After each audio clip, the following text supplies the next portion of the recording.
Olá! Hoje nós vamos apresentar aqui os fenômenos vinculados ao efeito visual. Vamos apresentar a óptica. Como o próprio nome está indicando, a óptica representa o estudo da luz e sempre vinculado ao nosso aparelho visual. Observem, uma das dificuldades que nós tivemos no estudo da óptica foi entender qual é a natureza da luz, como a luz é formada. A primeira ideia que nós tivemos a respeito da natureza da luz foi a ideia do Newton, a ideia de que a luz era um corpúsculo, era como se fosse uma bolinha que batesse no obstáculo e voltasse. Essa ideia foi contestada por Huygens. Para Huygens, a luz era um fenômeno ondulatório. Naquela época, a onda precisava de um meio material para sua propagação. Então, imaginou-se que existiria, preenchendo todo o universo, um éter. Não é o éter, substância química que nós conhecemos hoje. Seria um fluido especial que preencheria todos os espaços no universo. Essa ideia, até hoje, ela é observada especialmente em alguns locutores, quando eles dizem a rádio fulano de tal emitindo para o éter. Ele está dizendo emitindo para o espaço.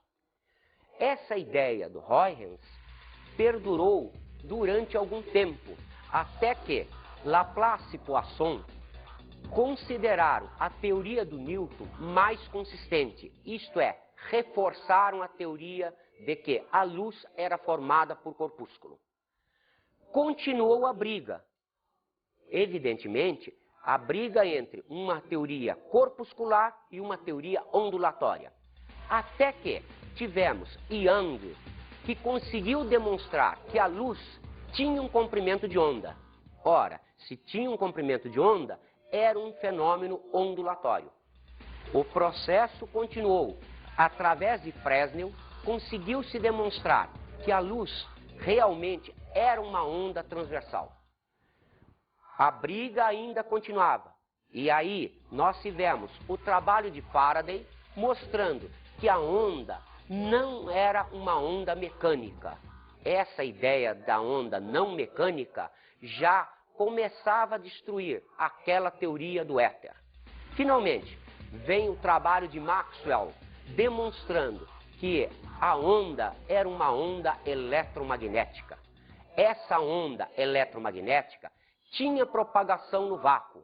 O que significa isso? Que realmente não tinha que existir nenhum meio material para a propagação da onda luminosa. Essa teoria do Maxwell foi reforçada quando Planck emitiu a teoria dos quanta. A teoria dos quanta nos diz que a emissão de uma energia se faz por segmentos, isto é, existem parcelas mínimas de energia, um quantum, emitido em cada instante. A teoria do Planck continuou adotando a teoria ondulatória até que veio o trabalho de Einstein. Einstein já considerou uma ideia mais diferente, uma ideia de que a energia estaria condensada e essa condensação de energia poderia ser considerada um corpúsculo, que Einstein chamou de fóton. Essa ideia também durou algum tempo até vir a ideia de Louis de Broglie. Broglie, em 1923, constatou algo interessante. Se existiam físicos, grandes cientistas, demonstrando que existiam os fenômenos corpusculares, existiam os fenômenos ondulatórios, é porque, possivelmente, existiam os dois fenômenos juntos. Isso é a teoria que nós adotamos hoje. A luz é um fenômeno corpúsculo ondulatório. Então, essa ideia da luz como onda e corpúsculo é adotada hoje. Verificaremos fenômenos tipicamente ondulatórios, fenômenos tipicamente corpusculares. Observem que ainda hoje, apesar das teorias novas de Heisenberg, a nova teoria dos quanta, ainda temos dificuldade para entender a natureza da luz.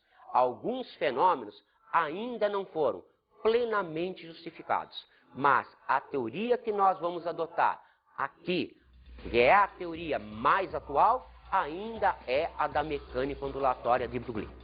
Vocês já devem ter se acostumado que em física nós sempre preferimos definir bem as coisas para podermos estudar um fenômeno físico. Então, vamos a algumas definições em física. Vamos definir uma fonte de luz. O que é uma fonte de luz? É uma fonte que emite luz. Essa emissão pode ser uma emissão própria do corpo ou pode ser uma emissão obtida por reflexão de luz nesse corpo. Então, com isso, podemos definir um corpo luminoso ou um corpo iluminado. O corpo luminoso pode ser chamado também de fonte primária de luz. Então, esse corpo, ele tem luz própria. Nós temos exemplos disso, clássicos, como, por exemplo, as estrelas. Esses elementos, eles emitem luz própria. Evidentemente, quando se pega, por exemplo, um planeta, nós observamos que ele emite luz para nós, mas não é uma emissão própria dele. Então, essa é uma fonte secundária, é um corpo iluminado. Ele recebe luz do corpo luminoso e manda essa luz até o nosso aparelho visual. Vamos então estudar as fontes primárias, isto é, os corpos luminosos. Nós consideramos, para os corpos luminosos, dois tipos clássicos de produção de luz.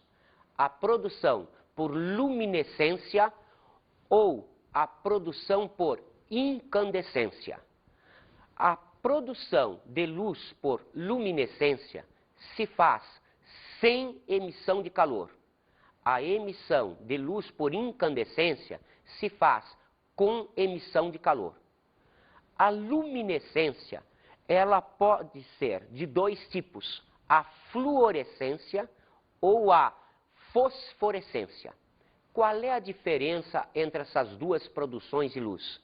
Na fluorescência, cessada o efeito causador, imediatamente cessa a produção de luz. Na fosforescência, cessado o elemento causador, ainda ocorre, durante algum tempo, uma produção de luz. Quando nós estudamos a luz, nós observamos que a luz, ela é chamada de luz branca. Mas a luz branca, ela é formada por várias radiações ou cores. Vamos mostrar uma animação onde você poderá observar isso. Você vai ver que a luz branca, entrando em um prisma, ela se decompõe em 7 cores. São elas: o vermelho, o alaranjado, o amarelo, o verde, o azul, o anil e o violeta. Observem, quando essas cores estão todas somadas, elas nos dão o branco. Quando não temos nenhuma dessas cores, isto é, a ausência de cor, nós chamamos de negro ou preto. A cor dos objetos, então, é função direta da luz que o ilumina. Se nós iluminarmos, como estamos vendo, com luz branca, observamos objetos amarelos, objetos verdes, vermelhos, etc.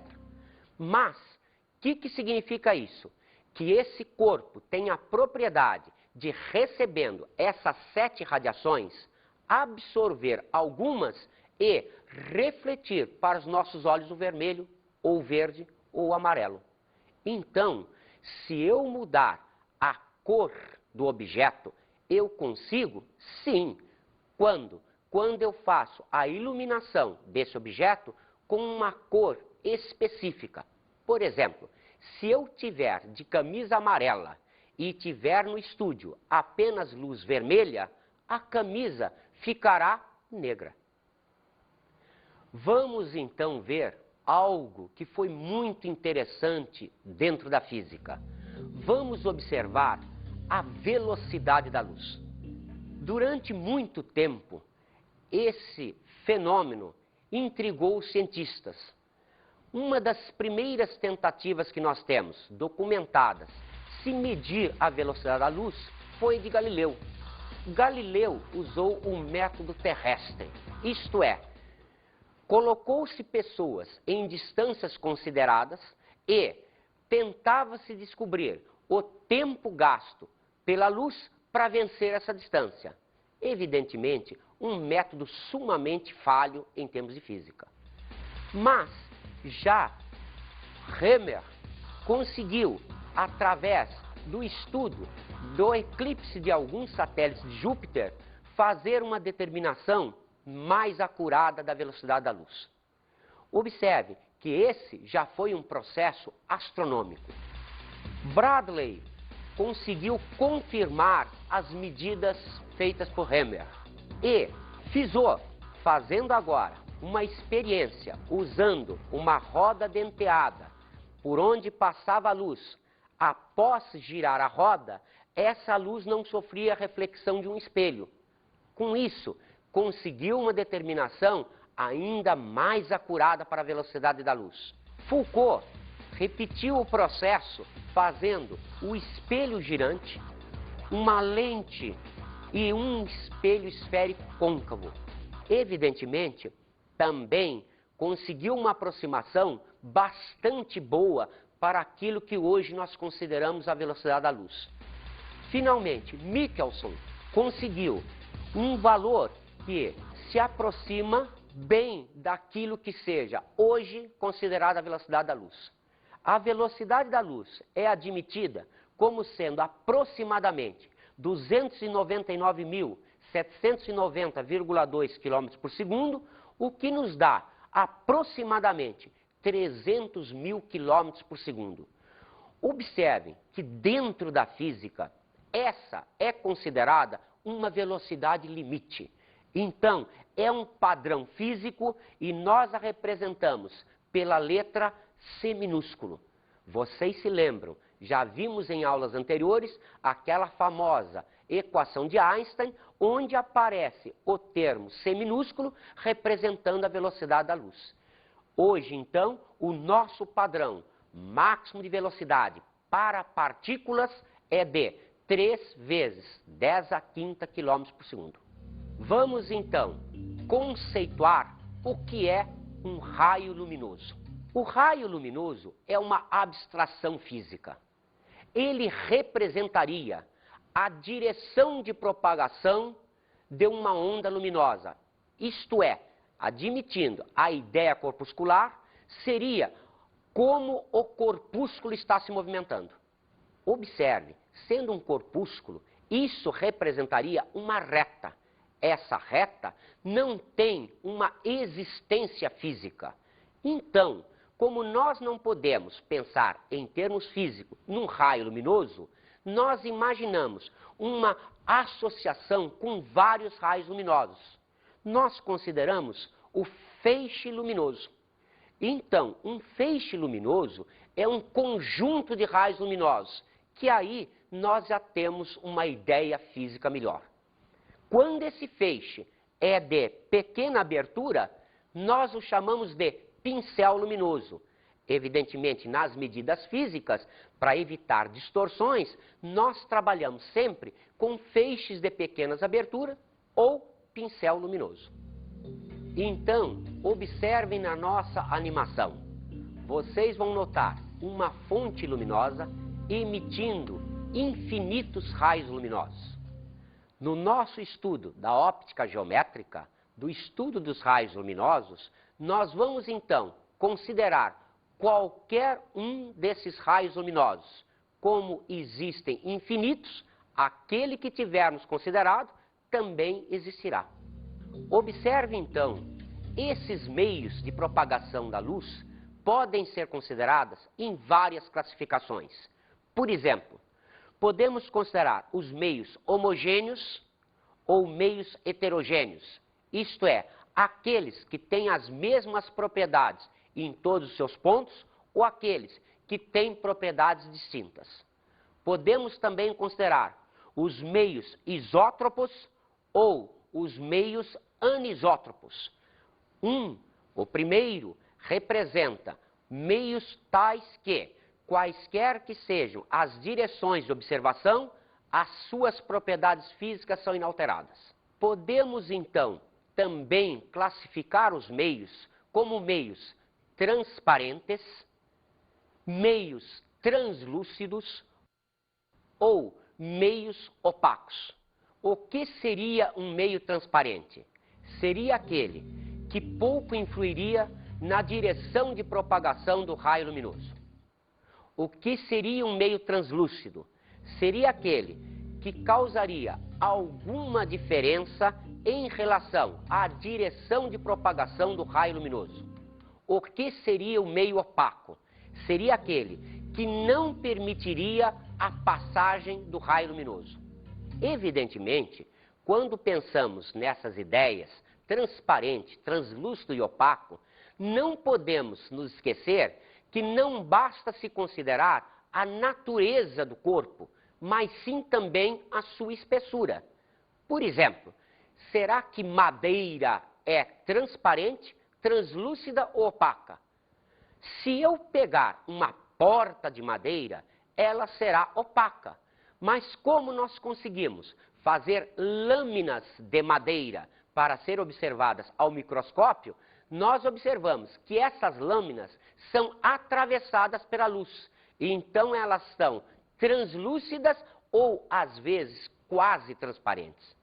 Da mesma maneira, a água, ela é transparente, translúcida ou opaca. Se nós tivermos uma pequena quantidade de água atravessada pela luz, ela se comporta como meio transparente. Mas, se nós tivermos grandes profundidades, como no caso do oceano, a luz não consegue chegar até as suas profundidades. O que significa isso? Significa que, nesse ponto, a água se comporta como se fosse um corpo opaco. Vamos observar, então, os tipos de feixes luminosos. Nós podemos considerar 3 tipos de feixes luminosos. Aqueles que, partindo de um ponto comum, os raios tendem a se separar cada vez mais. Chamamos a isso um feixe divergente. Num segundo tipo, os raios tendem a se juntar num ponto único. É o feixe convergente. Num terceiro tipo, os raios tenderiam a manter sempre a mesma distância entre eles. É um feixe paralelo. Vamos então agora ver os princípios que regem o raio luminoso. Consideramos 4 princípios básicos. Primeiro princípio, o princípio da propagação retilínea da luz. Vamos então ver numa animação como se faz esse estudo da luz em linha reta, já que, teoricamente, existe uma linha reta. Em termos físicos, ela não existe.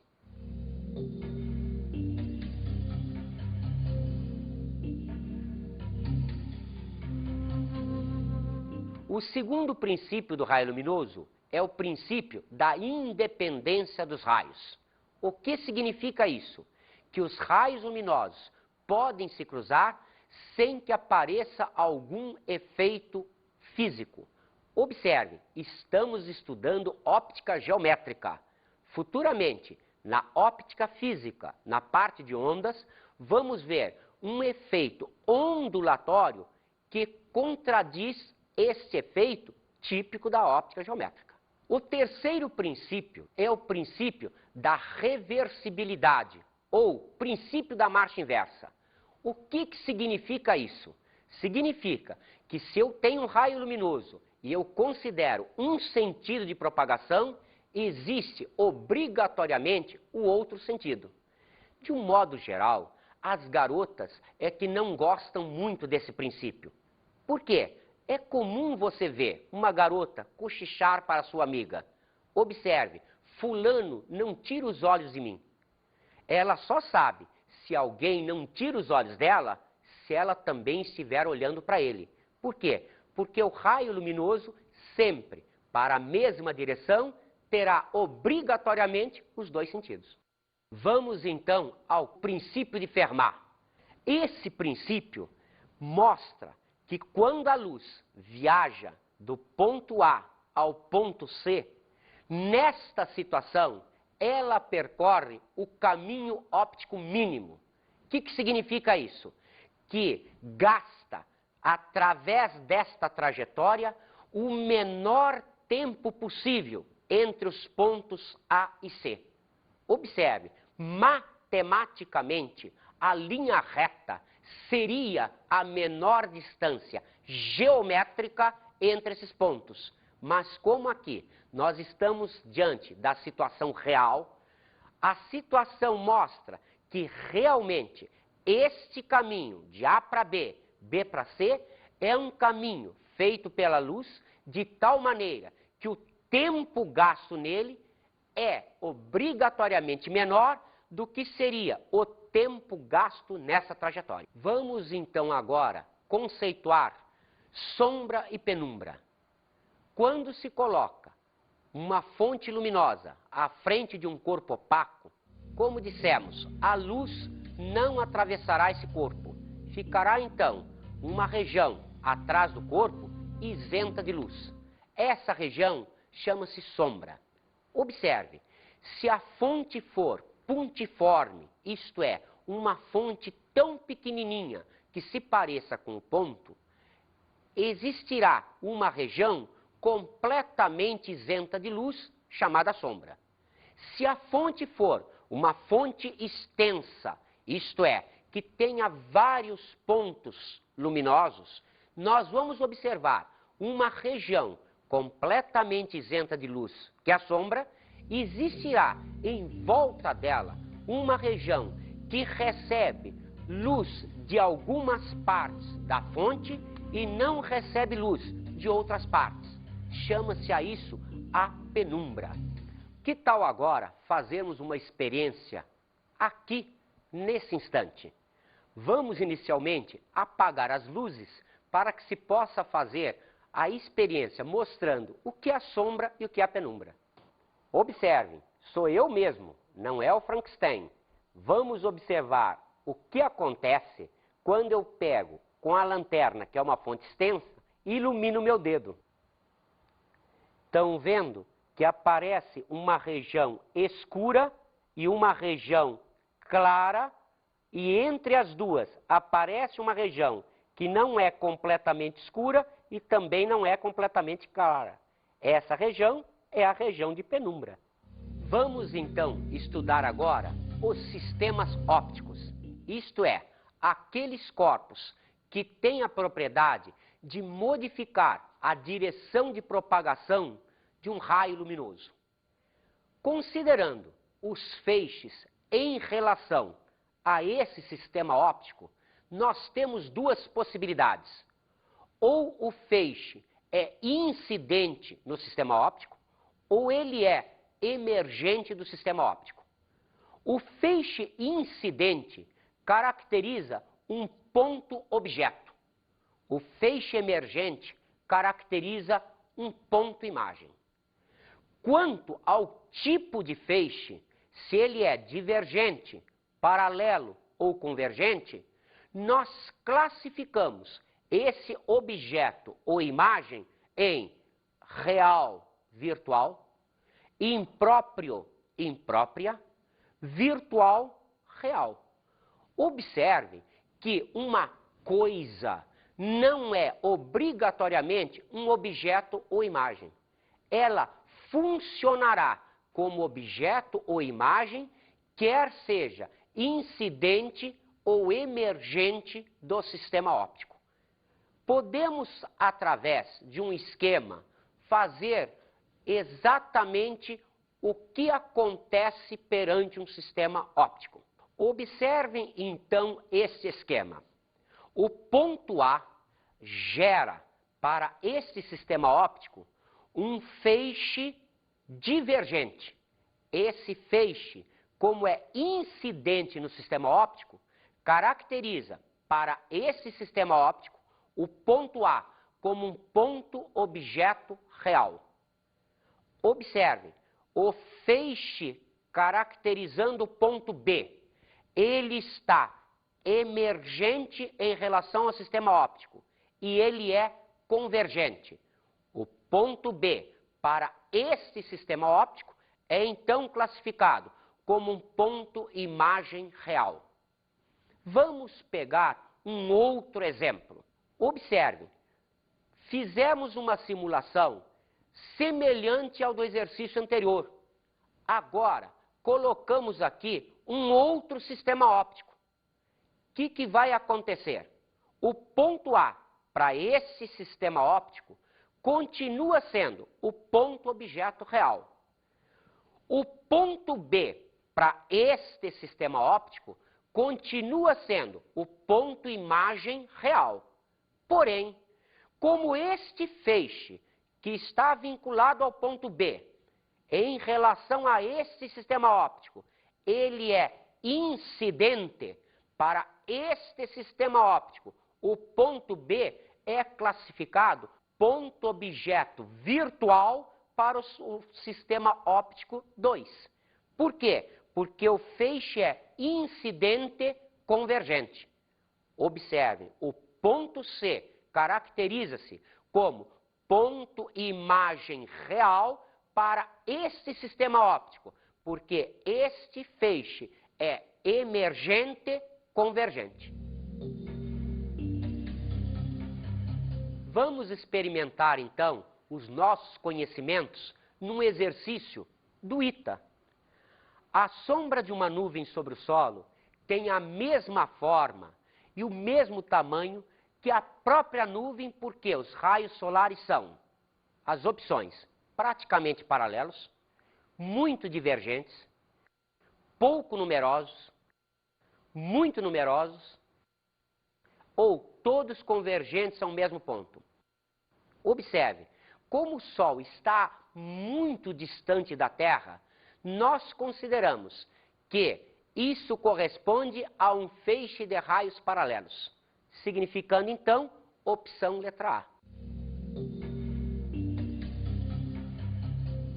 Por que um corpo opaco tem, por exemplo, cor verde? Se esse corpo estiver num ambiente iluminado somente por luz monocromática vermelha, com que aparência será observado por nós? Observem, se ele é verde, ele absorve as demais radiações, refletindo verde. Se a luz é vermelha, nós o vemos negro. Suponha que a bandeira do Brasil seja colocada em um quarto escuro e iluminada com luz monocromática amarela. Então, nós queremos, justificando as respostas, com que cor se apresentarão as seguintes partes da bandeira. O círculo central, o losango, a faixa do círculo central e as estrelas, e o restante da bandeira. Vamos ver, numa animação, o que acontece nessa situação.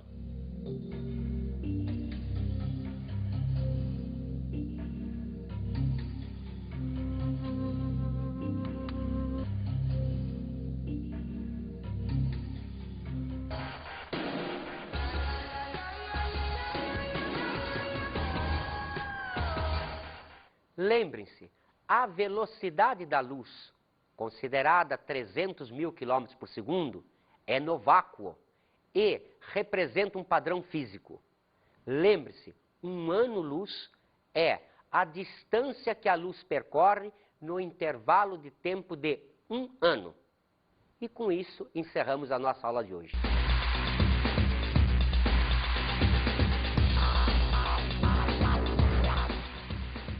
Hoje aprendemos sobre as fontes de luz.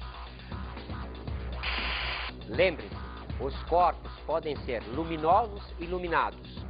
E os luminosos podem ser luminescentes ou incandescentes. Compreendemos os meios de propagação da luz.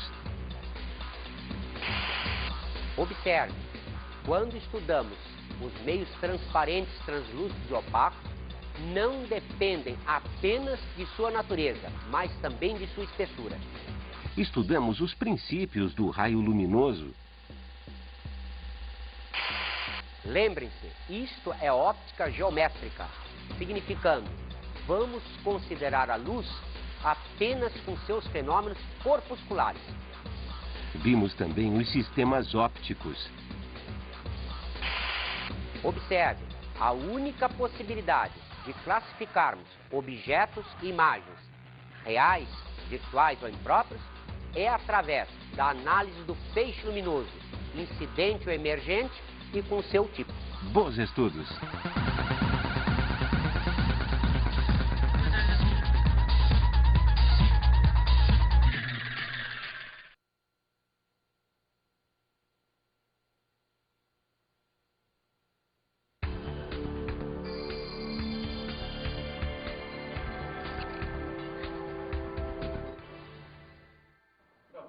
Observe, pelo último exemplo, que nem sempre traço pontilhado está vinculado a algo virtual.